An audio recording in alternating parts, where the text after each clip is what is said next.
All right, so this is going to be the fourth session with this little girl, and we have not done this for a little while, so we shall see how she does. So I'm going to go ahead and start her right here and start turning.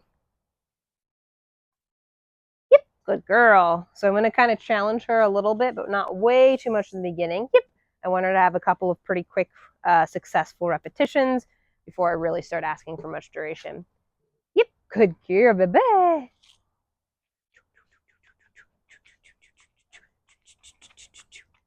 Yep, good job.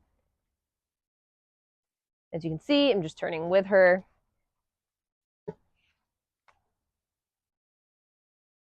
Yep. I'm kind of testing to see if she can turn and start going kind of to my side. I'm going to go about a quarter of the way around. Yep. When she hits my side, keeps her paws on the front, on the touchpad. And then I'm going to reinforce her. So again, a quarter. So lure out, around, touch my side. Yep. And reinforce her. So now I'm going to try to get her to go in front of me, turn my lure hand facing this part of my arm facing this way, the inside of your hand facing outward.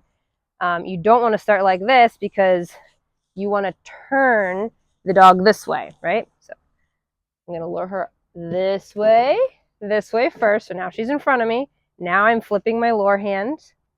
I'm standing kind of close to the bowl, and I'm turning to the outside, of her body.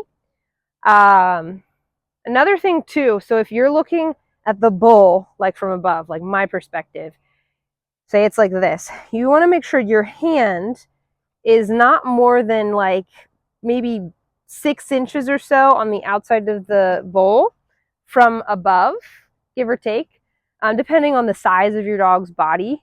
Because if your hand is all the way over here, like you see what's going to happen. She's trying to stay on the bowl, but she's also trying to get the reward, so it's going to be very, very confusing. The other thing you want to really make sure you're not doing too much is going like this, because otherwise she's like, well, you want me to sit or jump, or what do you want me to do? So you don't want it too high. You want it right at this part of their head, so their head is relatively neutral. Yep. I mean, it's going to like turn with the reward, but you don't want the head straight up, or you don't want the head down or anything. On the flip side, you also don't want it down here, because otherwise you're going to get some pawing and the dog's going to try to down, right? So really pay attention to where your lure is. I know it's strange in the beginning. Whoopsies, get it. It's strange in the beginning, but you will get accustomed to it. I highly encourage you to record yourself if you're getting confused. Ow! If you're getting confused, and or like your dog seems to be getting confused or whatever's happening, because very likely you're probably holding the lure either too high, too low, too far, too close, or something like that. But if you're watching yourself like a couple minute clip, you'll be like, oh, it's because the lure's all the way over here, that's why she kept doing this, you know. So again, luring out and around. Yep, she touches my side. So from the front, lure hand going to be palm facing her. Sorry, I lied. Palm still facing her, but you're going to turn it around this direction, this weird wonky angle. And then palm facing her, turn around, touch my side. Yep, good. So the next piece is, if I want her to turn eventually into a heel, then I want to make sure that heel is going to be relatively accurate. So for example, if I'm standing kind of far away from the bucket, kind of behind it and a little bit to the side, and I turn her, which she can do, you see how she's way, way, way in front of me. If I want her to finish in a heel, then I need to stand about here so that her legs are parallel with my legs, or about parallel with my legs. I'm not sure if I'm going to lure her up into a sit or not. Depending on how she figures this out without the bucket, I might do that. So yeah, so what I typically do, well, it kind of depends on the dog. But what I typically do is I do a lot of repetitions with this movement. Yep, touching the side. It's that tactile feedback. That's what you want to mark and reinforce.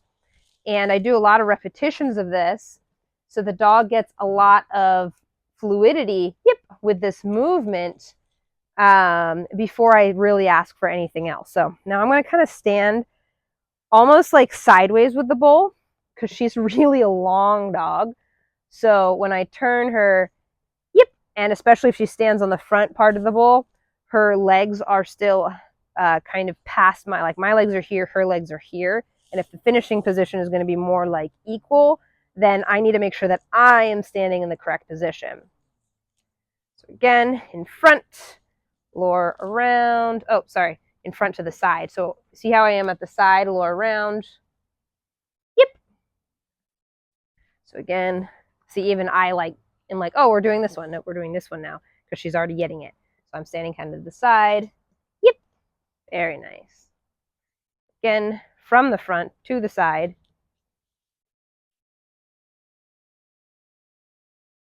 Not making tactile feedback. She was getting a little distracted. So if you notice, my lure moved over here. Her nose moved over there. The wind is blowing a little bit. So she got a little distracted. And she might need to go to the bathroom, actually. So I'm actually going to let her do that for a sec. You don't got to go? You're just being distracted? Yeah. So this is another reason, too. Good job. Why it can be beneficial to have your dog on a leash if you're just having like a 5-10 minute session of this to get as many repetitions as possible, as opposed to like letting them be distracted. Yep. Very good, baby. Yep.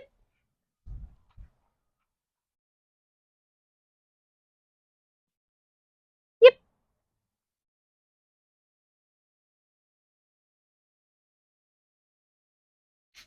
Yep.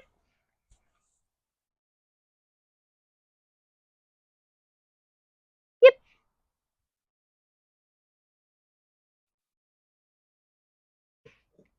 Yep.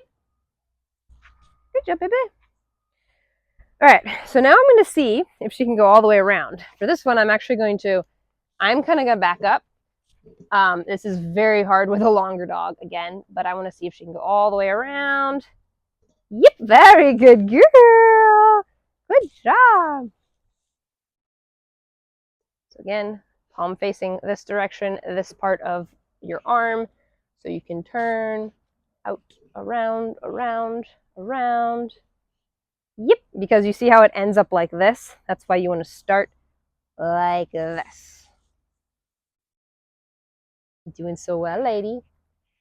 And don't forget to make sure whatever side you are working on, yep, whichever direction you're working on, you're sticking with that direction primarily until they get it down pretty well, because otherwise, again, it's going to be confusing.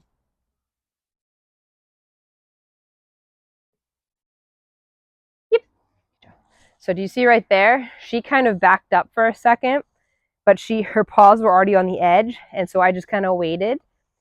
She was still looking at the hand, so if she looked away as she was backing up, I might have waited a second to give her a second to think the opportunity. If not, I would have taken the lure, magnetized, I don't know, grabbed her nose kind of, and turned this direction. Yep.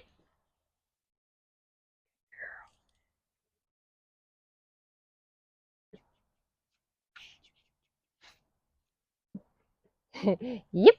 Good girl. Very nice. Very nice. So she stepped off. I lure her back on. She's like, oh yeah. Yep. Cool. So that's kind of a lot for her to go all the way around. She's a pretty chilled dog, which is actually really great.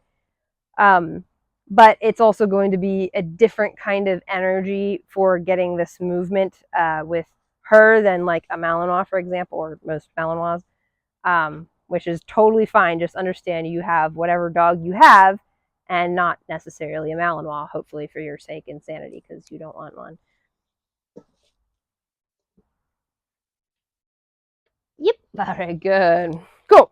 So I'm going to go ahead and test it. I don't think she's ready for this quite yet, but I'm going to test it anyways because I like to try to see if I can get dogs to learn fast. But we shall see. So I'm going to start with just this movement.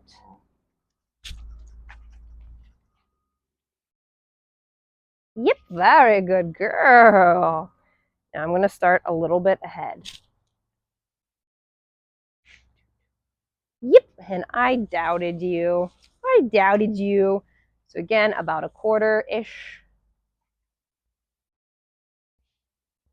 Yep. Wait till her side touches my leg. Keep your lower hand basically the same as it was before. Yep, very good, baby. Very good, baby. Cool. And make sure that your placement is also very similar to where it was in respect to the touchpad, but in respect to her, because proprioception. Yep. I'm going to see if we can do this.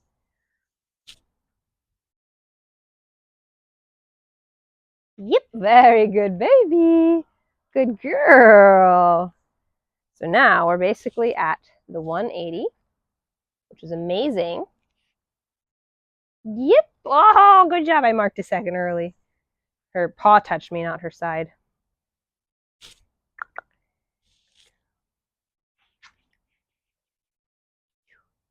Yep, good girl. Very good, baby. Good. Let me double check the time real quick. All right, so it's been 11 minutes. She's getting a little bit checked out. So what I don't want to do is I don't want to totally burn her out, especially with a dog like this who's already a little bit more distractible and chill. I want to keep as much energy in this movement as I possibly can and make sure that she's as successful as possible as well. Yep, very good girl. So the next session, what I'm going to do is probably start off. I'll probably start a couple reps on the touchpad the next session. As I'm teaching dogs in general, if they have been really successful with like a further out step, then the next session, depending on the dog, I'll do a couple repetitions of like previous behaviors. So I'll probably start it on the touchpad in front of me, do the 180 to my side, a couple of reps, remove the touchpad, do probably 10, 15 more reps of in front to my side. And then I'm probably going to start to up the expectations to turning to my side and then sitting. And I'll probably just do one more session like that. And then the next session I might do more of that depending on how she does. And then I'm going to start to capture it. So name the command. So as she is doing the behavior, I'm going to be associating the movement with a word like heel, or right heel, probably. I don't know yet. Probably heel. And then as she continues to get more fluidity with that, probably the next session I will do probably start with a little bit more capturing, and then the following one I'll say the command, then I'll do the movement, and then I'll probably do the next couple of consecutive sessions with saying the command and then doing the movement.